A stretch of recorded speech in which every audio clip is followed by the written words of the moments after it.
Okay, we're going to next discuss the properties of action potential. Okay, properties of action potential. So, one thing, rule one is that these action potentials follow what's called the all or none principle. Meaning, if say this is your neuron hanging out at negative 70 millivolts, and if a stimulus comes in that's not big enough, then it may do this. You will not get an AP. If it's big enough, then you get an AP like this, right? And if it's bigger yet, then you get an AP like this. Okay? So the size of the AP will not change based on the stimulus. So it's either you get nothing, or you get the same thing, always. So here, meaning all APs are the same size, regardless of the size of the stimulus. It's either you can get it, or you don't get it. It's all or nothing. Okay. So once threshold is reached, then AP will be generated. And if threshold is not reached, then no AP occurs. So it's all or nothing. Okay. Another property of action potential is that they are non-decremental. Meaning these things do not die out. So if this is your axon, remember action potentials only occur on axons, not on dendrites, not on somas. These areas do not have enough voltage-gated channels to handle this requirement. Okay, so the voltage-gated channels are more clustered, higher density of them along the axon, so that's where you create your APs. So here we go. Here, if the AP begins here, and it will travel the same exact size, it will not decay as it travels down the axon. So APs stay the same size as they spread along the axon, or travel along the axon. So they're traveling this way. Okay? And as you note here, if this is your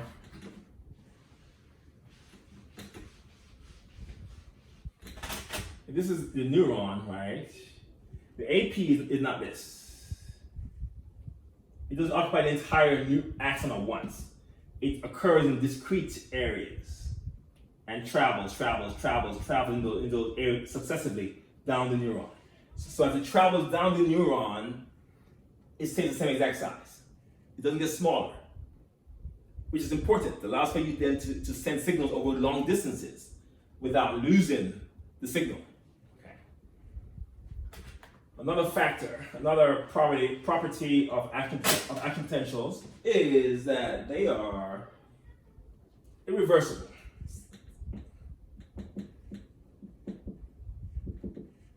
This means once initiated, AP will complete all phases. Okay? So once you pass threshold, you will get depot, repo, hyperpo, and back to rest. It has to happen. You cannot be interrupted once you pass threshold.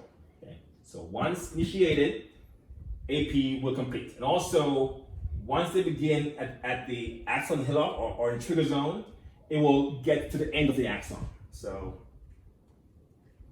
if started at trigger zone, which they will, that's where you begin your first one, then it will travel, propagate to end of axon unless something goes wrong along the way. So that's what we mean by it's irreversible.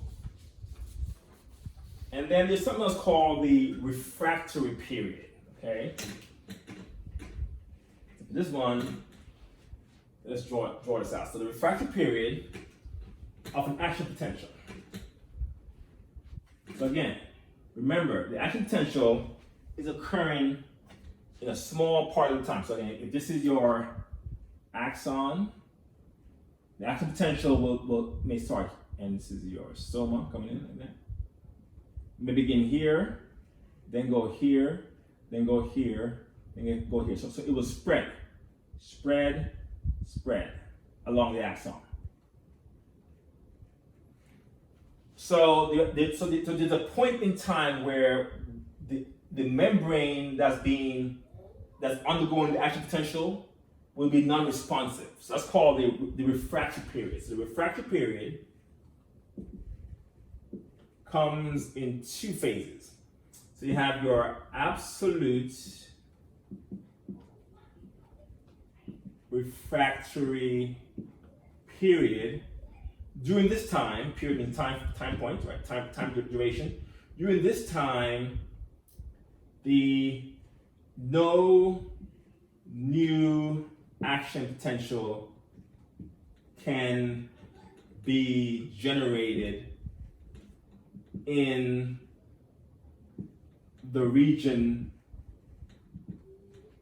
of the membrane that is undergoing the action potential, that is undergoing an action potential.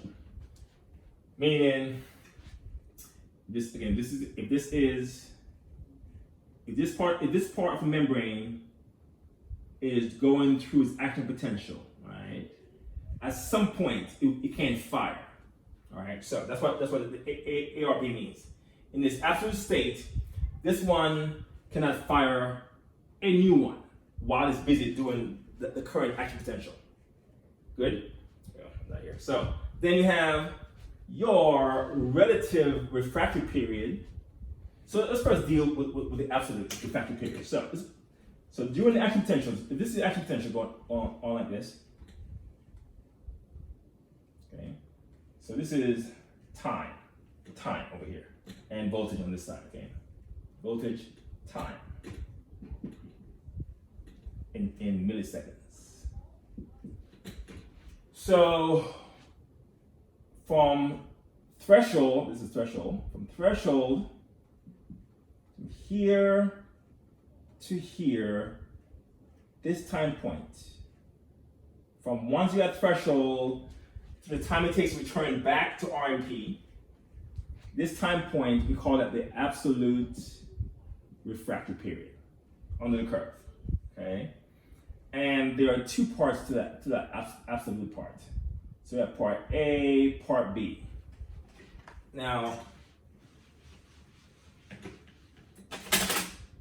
so the absolute refractory period, the first part of it, from this time point here, is due to occurs because all voltage gated NA channels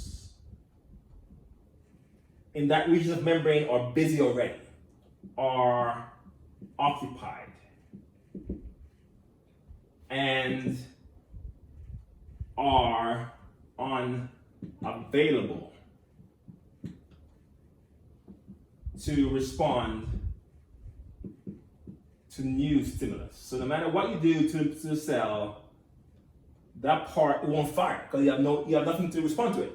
All your gates are busy already, so a new input or a new stimulus will not have anything to respond to. So that's why it's in an absolute state. In part B, over here, on this, remember, so at 35, they inactivate. So then beyond that, part B, this is due to the fact that all voltage gated NA channels are inactivated and are therefore unopenable and can't open again. Can't open until closed. So let me go here for a second. So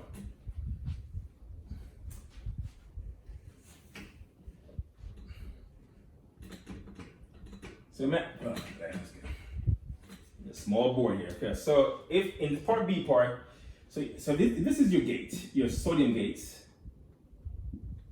Right? They can be closed. These are the options for your sodium, for your voltage gated sodium channel. They can be closed. From the closed state, they can be open. So they're closed or open.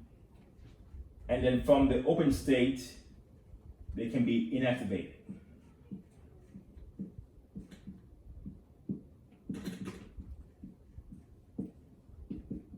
Okay? And they must go in this order. So once they close, they can open. Once they open, they must then inactivate before they close again. And so they can only open from the closed state. They cannot open from the inactivated state. This is why once they inactivate at plus 35, they must close before they can open again. And so while they're here, while going from here to here, you're still in an absolute refractory state. Hopefully you got that, okay? So here they're closed at negative 70 millivolts. They're open at negative 55 millivolts. And then, open there. And then they inactivate at plus 35 millivolts, okay? Again, once they open, they must inactivate. And once they inactivate, they must close before they can open again. So just by going through these different changes, it takes time. And while it's doing that, the membrane cannot respond to it. Okay, so those are the reasons for the absolute refractory state. And then the other refractory state, spend too much time on that one there. So here. So the other refractory state, it happens here. From the time point, once it's hyperpolarized, to the time it takes to come back to normal. So this time point here, we call it your relative refractory period. Relative refractory period. Here, cell can only respond if stimulus is bigger than normal.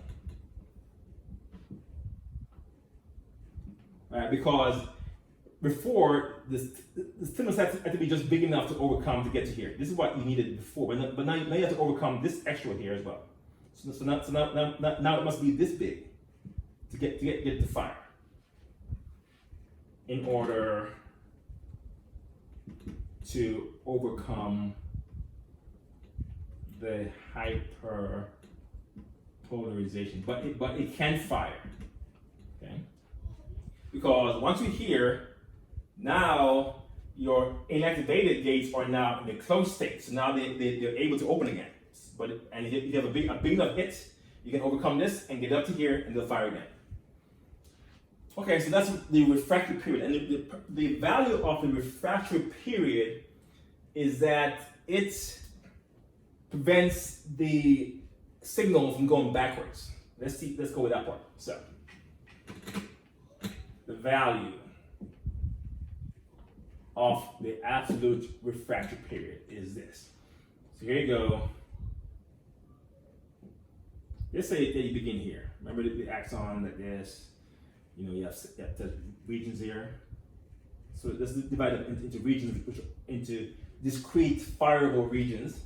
So the first one will happen here. So here's the first one, like this. Let's do it over here. So this one is doing, okay, do it here, sorry. Do here, up like this. Now at threshold, you have a depot phase. So at the depot phase, at the depot phase of that action potential, your sodium will rush in. All right, and that sodium will spread back into the soma. Doesn't matter there, but it will spread next door here to bring this part to threshold, and then that will fire again. All right, so now this will fire, and when this fires, then again in this up phase, right? Again, your ions coming again. So the ions will spread this way and this way. So when the ions spread this way back to this part of the membrane, this part will be in its refractory state and will not be able to fire. But the ones over here will not be in any refractory state, and they will be able to respond to it. And by the time that this comes out of its refractory state, the ions would have already leaked out. And so the action potential will never be able to go backwards, because the previous segment will always be in a refractory state when the Na comes in and tries to activate it again. So it goes this way. So the value of the ARP is that the action potential travels unidirectionally, travels from soma to axon terminal, not backwards. Okay, that's a mouthful there. What else do I have for you is action potential. Now, let's look at how action potentials travel. What's called propagation of the action potential.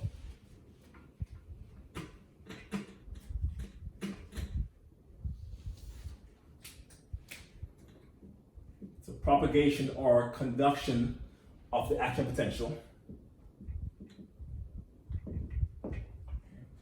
So in unmyelinated axons, like so. This is unmyelinated, and you can have again your discrete regions, which are where AP happens one at a time. So this AP will go here, travel like that, then that will spread across to to trigger this zone to fire, and so at every possible area that can fire, the action potential will be regenerated all the way down to the end of the axon. This is called continuous conduction, okay, where the AP is made at every possible location where it can be made. So it's just bam, bam, bam, one after the other, traveling down the axon. Or when the axon is myelinated, so here you have the axon there. You have here myelin, right? So here, the action potential starts here, right? The ions come in and they travel beneath the myelin sheet. That's called electrotonic conduction or diffusion, spreading across beneath the myelin sheet, and then at the nose of Ranvier, they will trigger a new threshold, and it fires again. And they come in and go bam, bam, bam, and fire again. So here, if the axon is myelinated, the action potentials will jump from node to node to node. This is called saltatory conduction. And these are a lot faster than these. This can be as much as 30 times faster than this method of traveling the action potential. Because each AP takes time. And so if you have 50 APs versus 4 to travel over the same distance, this is a lot faster than this one. Okay. Each AP lasts for about 5 milliseconds. So it adds up if you have to keep recreating them, and that will slow down the progress of the action potential. Okay, we'll pause there.